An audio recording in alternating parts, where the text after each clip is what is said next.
নিমেষেতে সব মুছে যায় মায়ের আদর স্নেহ ভালোবাসার ছোঁয়ায়। তাই মাকে ভুলে চলে গেলে, মাকে ভুলে চলে গেলে হাসবে চিরদিন আঁখি জলে। তাই মায়ের আদর করে কদর, মায়ের আদর করে কদর। কোরআনের পাতা, কোরআনের পাতা, কোরআনের পাতা মায়ের কথা। চন্দ্র সোনায় শোনেনি আসমান মায়ের কথা, মায়ের কথা, মায়ের কথা, মায়ের কথা। ভুবনে ঝরে বৃষ্টি হয়ে মায়ের মমতা, মায়ের মমতা। পুরি পুরি গায়ে খোদার দরগায়ে মায়ের কবিতা, মায়ের কবিতা, মায়ের কবিতা, মায়ের কবিতা। চলে একবার আওয়াজ দেওয়া যাবে? তাই অনুরোধ করবে, একটু গল্প মেহমান আছে কালকে করবেন, আজকে একটু অনুষ্ঠান শুনে নেন। যাই হোক, এই মিরাজের ঘটনা আমি পরিবেশন করে শোনাবো। যে আল্লাহর নবী দোজানের বাদশাহ যখন মিরাজ থেকে অর্থাৎ আল্লাহর সঙ্গে দিদার করে যখন দুনিয়াতে ফিরে আসলেন, এখন বসে বসে কুফারে কুরাইশ এবং মুমিন যারা ইমানদার সাহাবী ছিলেন তাদেরকে নিয়ে আল্লাহর নবী মিরাজের ঘটনা বলছেন যে আমি আজকে রাতে, আগামীকাল রাতে আমি মিরাজে গিয়েছিলাম, আল্লাহর সঙ্গে দেখা করেছি, জান্নাত জাহান্নাম এত কিছু সব কিছু দেখে এসেছি। এখন যখন এই কথা বললেন, যারা কাফের ছিল তারা এই ঘটনা শুনে একটা মশলা পেয়ে গেছি মোহাম্মদকে জালিম করার, মোহাম্মদকে লজ্জিত করার একটা জায়গা পেয়ে গেছি বলে তারা খুশি হচ্ছে। আর যারা ইমানদার ছিল তারা এটাকে বিশ্বাস করে ইয়াকিন করে তারা নিজেদের লাকাবকে আরো বুলন্দ করছে। এখন আবু জাহেল যাচ্ছে এই ফতোয়া নিয়ে কোথায়? মানুষের কাছে পৌঁছাতে যে মোহাম্মদ পুরো মিথ্যে কথা বলছে, নাউজুবিল্লাহ। কেন?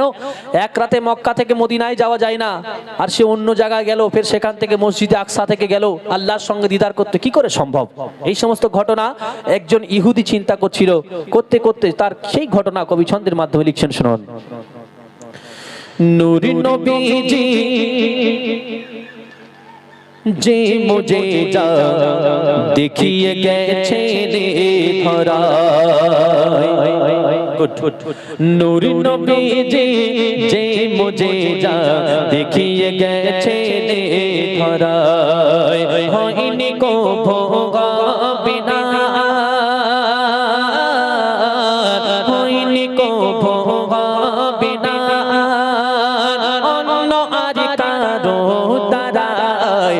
নূরি নবীজি যে মুঝে যা দেখিয়ে গেছে রে ধরায়, নূরি নবীজি যে মুঝে যা দেখিয়ে গেছে রে ধরায়। বোঝা চড়ে নবী আমার গেলেন মাওলার দরগায়, আর ইহুদি এক বাস করিত নবী পাকের জামানায়। মিরাজেরই ঘটনা যখন ইহুদি সে শুনিল, মিরাজেরই ঘটনা যখন ইহুদি সে শুনিল, বলে মিরাজ কি করে গেল মুহাম্মদ, বলে মিরাজ কি করে গেল মুহাম্মদ, আসমানের কোথায় দরজা পেল, নূর নবীজি যে মুঝে যা দেখিয়ে গেছে রে ধরায়। সেই ইহুদি মনে মনে আরো কি করছে যে এক রাতে মক্কা থেকে মদিনায় যাওয়া যায় না, আর মোহাম্মদ বলে কিনা মদিনা নয়, মক্কা মদিনা হলো আরবের দুটি বড় বড় শহর।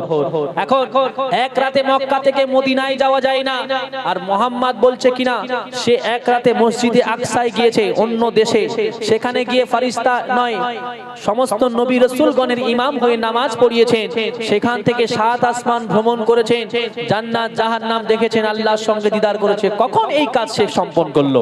যখন এই ইহুদি এই চিন্তা করছে, আল্লাহ পাক তাকে বোঝানোর জন্য যে আমি আল্লাহ এটা পারি, এটা বোঝানোর জন্য আল্লাহ পাক তার সঙ্গে কি ঘটনা ঘটাচ্ছে দেখুন। একই রাতে গো যায় না যাওয়া মক্কা হতে মদিনা, আর সাত আকাশে গেল মুহাম্মদ, পাগলামি আর কিছু না। এত কিছু ভেবে ইহুদি মাছ কিনে ঘরে ফিরে, এত কিছু ভেবে ইহুদি মাছ কিনে ঘরে ফিরে, আর মাছের ঝোলা ওই বউকে দিয়ে সে গোসল করিতে নদী যায়। নূর নবীজি যে মুজিজা দেখিয়ে গেছেন ধরায়, নূর নবীজি যে মুজিজা দেখিয়ে গেছেন ধরায়। তারপর শুনবেন, ইহুদি এই কথা চিন্তা করতে করতে নদী থেকে বাজার করে মাছ কিনে বউকে মাছ কুটতে দিয়ে নদীতে যাচ্ছে গোসল করতে। আচ্ছা ভাই, নদীতে বলেন, পুকুরে বলেন আর সাগরে বলেন, কোন মানুষ যদি এখান থেকে গাড়ি ফাড়ি ভাড়া করে দীঘায় চলে গেল নদীতে গোসল করবে বলে, এখন গোসল করার পরে সে কি মানে প্রধানমন্ত্রী ছিল, চিফ মিনিস্টার ছিল, প্রাইম মিনিস্টার হয়ে যায়, সিএম ছিল এমপি হয়ে যায়? হয় না? কিছু পরিবর্তন হয়। খুব বেশি কি হয়, সারাদিন কাজ কাম করার পরে যে গায়ে একটা নোংরা আবর্জনা ময়লা বসে থাকে, সেইটা গায়ে থেকে নেমে যায়, একটু মানুষ কালো থেকে সাদা হয়, এর বেশি আর কিছু হয় না। কিন্তু এই ইহুদির সঙ্গে সম্পূর্ণ একটা ভিন্ন ঘটনা আল্লাহ পাক ঘটাচ্ছেন। কেন? কবি লিখছেন শুনুন। ভাই মনিটরের পেশাটা একটু তোলো না, মনিটরটা খালি পেশা তুলবে আর কিছু না। নদীতে নেমে ডুব দিয়ে এসে ওঠে যখন কিনারায়, আল্লাহর কি কুদরত দেখো, পুরুষ ছিল মহিলা।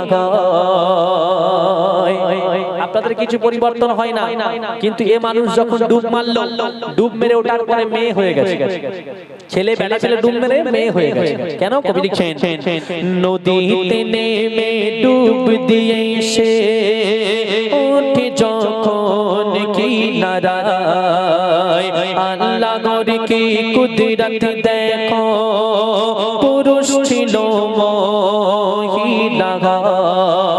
আর ওই পথে এক ধনীর ছেলে গিয়েছিল দৌড়িতে, ওই পথে এক ধনীর ছেলে গিয়েছিল দৌড়িতে, এত রূপসী মহিলা পেয়ে একলা তুলে নিয়ে সে চলে যায়।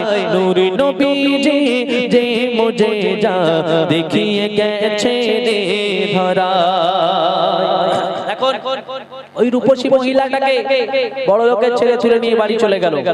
আমরা কার্টুনে দেখেছি যে জঙ্গলের মধ্যে রূপসী মেয়ে বসে আছে, রাজা শিকার করতে গিয়েছে তীর ধনুক নিয়ে। এখন জঙ্গলের মধ্যে দেখা গেল একটা রূপসী মেয়ে বসে আছে, সে আগের 7-8টা যারা রানী ছিল সবাইকে ছেড়ে বনবাসে পৌঁছে দিয়ে এখন নতুন রানীকে বিয়ে করছে। এরকম ঘটনা আগে হয়তো ঘটতো, আমরা কার্টুনের মাধ্যমে দেখেছি। আর ঘটনাটা একটা ঠাকুমার চুরি গল্পের মতো লাগছে, তাই না? কিন্তু এটা সত্য ঘটনা। কবি ছন্দের মাধ্যমে লিখছেন শুনুন। বাড়িতে গিয়ে বিয়ে করিল ওই রূপসী মহিলার সাথে, আর 5 বছরে 5টি সন্তান হলো আল্লাহর কুদরতে। 6 বছরে কেমন করে ঘুরতে এলো সে নদীতে, 6 বছরে কেমন করে ঘুরতে এলো সে নদীতে। নদীতে নেমে ডুব যেই দিল, পুরুষ হয়ে গেল পুনরায়। নূর নবীজি যে মুজিজা দেখিয়ে গেছে ধরা। 6 বছর পরে এসে যখন নদীতে ডুব মারলো, 5টা সন্তান সন্ততি রেখে একদিন মা এসে গোসল করতে। এখন জানে সে কি আর ওইসব খবর জানে? তখন আল্লাহ পাক তাকে এসব কিছু খেয়ালে রাখেনি। এখন এসে যখন ডুব মেরেছে আবার সেই নদীতে, ডুব মেরে যখন উঠেছে আবার সেই পূর্বের যে সলিমউদ্দিন করিমউদ্দিন ছিল তাই হয়ে উঠেছে। সে তখন চিন্তা করছে, হায় রে 5 বছর সংসার করলাম, 5টা সন্তান হলো, সে স্বামী কোথায়, সে সংসার কোথায়, সে বাচ্চা কাচ্চা কোথায়? সে চিন্তা তখন করছে যে 5 বছর যে আমি সংসার করলাম একটা মহিলা হয়ে, সন্তান সন্ততি স্বামী, সেই সব সংসার কোথায় গেল? সে তখন চিন্তা করছে মনে মনে, হায় রে এত কিছু ঘটে গেল, শুধু চিন্তা করছিলাম, আমি যখন চিন্তা করছিলাম যে মোহাম্মদ কি করে আল্লাহর সঙ্গে দেখা করতে গেল, কেউ কিছু জানতে পারলো না, আর আমার জীবন থেকে এটা কি হয়ে গেল? এখন সে তাড়াতাড়ি বাড়ি গিয়ে দেখছে যে বউকে তো মাছ দিয়ে এসেছিলাম, দেখি বউ কি করছে। দেখেন, স্বামীর যদি কিছু হয় আগে খবর বুঝতে পারে বউ। কেন? মানুষের প্রতিটি যুবকের জীবনে স্ত্রী এবং মা খুব গুরুত্বপূর্ণ দুটো মহিলা। এই দুটি মহিলা খুব গুরুত্বপূর্ণ একটা বয়সকালে, একটা সময়ের জন্য। সবাই আপনার ছেড়ে চলে যাবে, কিন্তু স্ত্রী সারা জীবন আপনার পাশে থাকবে, তাই না? এখন বউ তো জানার কথা ছিল, বউ কিছু জানে না। সে বাড়ি গিয়ে বউকে জিজ্ঞাসা করছে, বউ দেখেন এখনো বটিতে বসে আছে, মাছ কোটা হয়নি, মাথা ঠিক থাকবে? ও ভাই, মাথা ঠিক থাকবে? বউ এখনো বটিতে বসে আছে, 5 বছর হয়ে গেছে, মাছ এখনো কোটা হয়নি, মাথা ঠিক থাকবে না? ওই দেয়ালে মাছটা সাথ থাকবে, সব পিঠে চালে পড়বে না? সে বিশাল লেগে গেল, গিয়ে বউকে কি বলছে দেখুন, কোথায় গেল স্বামীর সংসার, কি ঘটনা ঘটে গেল, তাড়াতাড়ি সে ফিরল বাড়ি, যেটা তার আগের ঘর ছিল। বাড়িতে গিয়ে বউ দেখে তার বটিতে বসে মাছ আছে, বাড়িতে গিয়ে বউ দেখে তার বটিতে বসে মাছ আছে। তখন অবাক হয়ে সে বলে, ওরে বউ একটা মাছ কুটিতে 5 বছর যায়, নূর নবীজি যে মুজিজা দেখিয়ে গেছে ধরা। বউকে জিজ্ঞাসা করছে 5 বছর লেগে গেল, বউ তখন বলছে মাথা ফাতা ঠিক আছে, এই তো মাছ দিয়ে গেলে 5 বছর কি করে হলো? তখন ইহুদি চিন্তা করছে, যদি আমার মতো একটা অপদার্থ গাধার সঙ্গে আল্লাহ পাক এই খেলা খেলতে পারে, শুধুমাত্র প্রমাণ কি দেবে? যে আমি যদি তোর সঙ্গে এটা করতে পারি, আমার বন্ধুর সঙ্গে আমি দেখা সবার আড়ালে গোপনে করতে পারি, তোর মতো গাধার জানার কোনো ক্ষমতা নেই।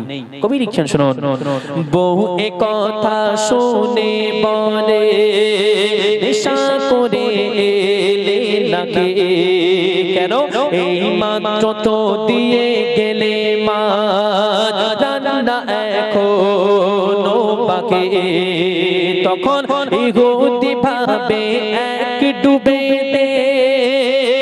5 বছর যখন হলো পার, ইহুদি ভাবে এক ডুবে 5 বছর যখন হলো পার, তবে একই রাতে মোহাম্মদ পারবে না কেন, একই রাতে মোহাম্মদ পারবে না কেন, যেতে আপন বন্ধুর ঘর, নূর নবীজি যে মুজিজা দেখিয়ে গেছে ধরায়, নূর নবীজি যে মুজিজা দেখিয়ে গেছে ধরায়।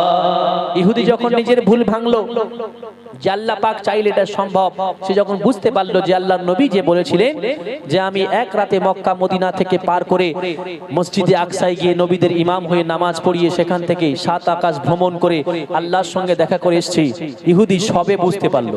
আল্লাহ পাক তাকে কিভাবে বোঝালেন? যখন ইহুদি ভুলটা বুঝতে পারলো, তখন সে কি করলো? শেষ কথায় কবি লিখছেন শুনুন, সাথে সাথে কালেমা পড়ে ইহুদি ঈমান আনিল, আর কি মুজিজা আমার নবী নামেতে ভরা ছিল, বলে জাহাঙ্গীর ওই নামে যে মন খুলে দেয় দরুদ পড়ে, বলে জাহাঙ্গীর ওই নামে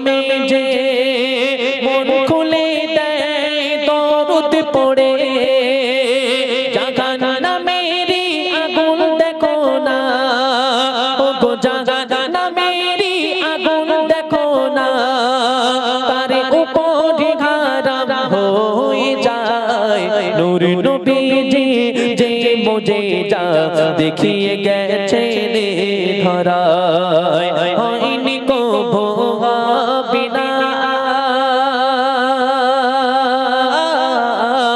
হয়নি কবু বিনা অন্য আর কারো তারায় নূর নবীজি যে মুজিজা দেখিয়ে গেছেন ধরায় নূর নবীজি যে মুজিজা দেখিয়ে গেছেন ধরায় পাহাড় বনে পাখিদের গুন গুন গুঞ্জরণে সাগর নদী আর পাহাড় বনে পাখিদের গুন গুন গুঞ্জরণে ভেসে আসে ওই সুমধুর টান ভেসে আসে ওই সুমধুর টান চারিদিকে শুধু আল্লাহর গুণগান আল্লাহ মগান আল্লাহ মগান আল্লাহ মগান আল্লাহ মগান আল্লাহ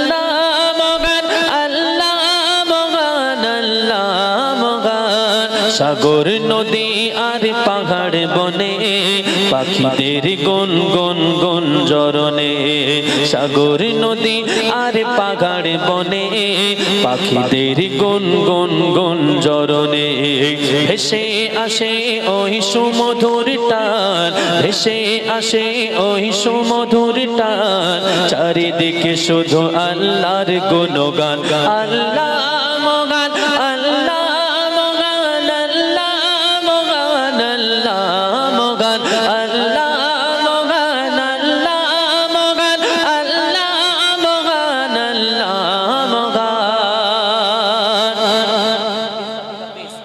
শোনো তুমি মন দিয়ে কোকিলের সুর শুনতে লাগছে দেখো কতই মধুর শোনো তুমি মন দিয়ে কোকিলের সুর শুনতে লাগছে দেখো কতই মধুর মিষ্টি মিষ্টি ওই দোয়েলের গান রয়েছে তাহাতে কি সুধা ফুরান কোথা পেল মানবে কোথা পেল তারা ওই সুরাম লাগ কোথা পেল তারা ওই সুরাম লাগ জবাব একটা সবই আল্লাহর দান আল্লাহ মগান আল্লাহ মগান আল্লাহ মগান আল্লাহ মগান আল্লাহ মগান আল্লাহ মগান আল্লাহ মগান আল্লাহ মগান সাগর নদী আর পাহাড় বনে পাখিদের গুন গুন গুঞ্জরণে সাগর নদী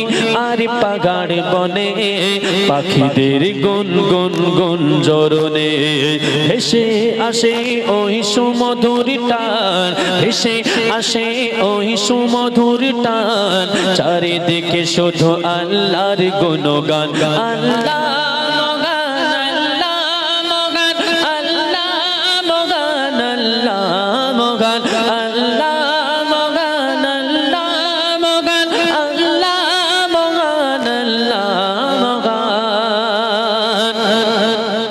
বলো যদি আকাশের তারা কোথা পেল নয় জোছনা ধারা সূর্যকে বলো যদি কোথা পেলে আলো রাত্রি হলো কেন নিকশ কালো কোথা পেল মানবে জীবন বিধান কোথা পেল মানবে জীবন বিধান জবাব দিল সবই আল্লাহর দান আল্লাহ মগান আল্লাহ মগান আল্লাহ মগান আল্লাহ মগান আল্লাহ মগান আল্লাহ মগান আল্লাহ মগান আল্লাহ মগান সাগর নদী আর পাহাড় বনে পাখিদের গুন গুন গুন জরনে সাগর নদী আর পাহাড় বনে পাখিদের গুন গুন গুন জরনে এসে আসে ওই সুমধুর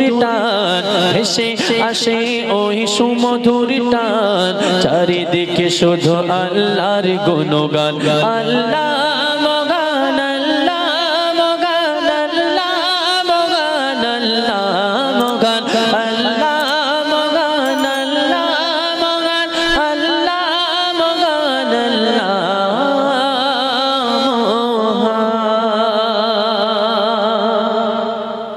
চলে একবার সবাই মিলে আওয়াজ দেন দেখি নারে তাকবীর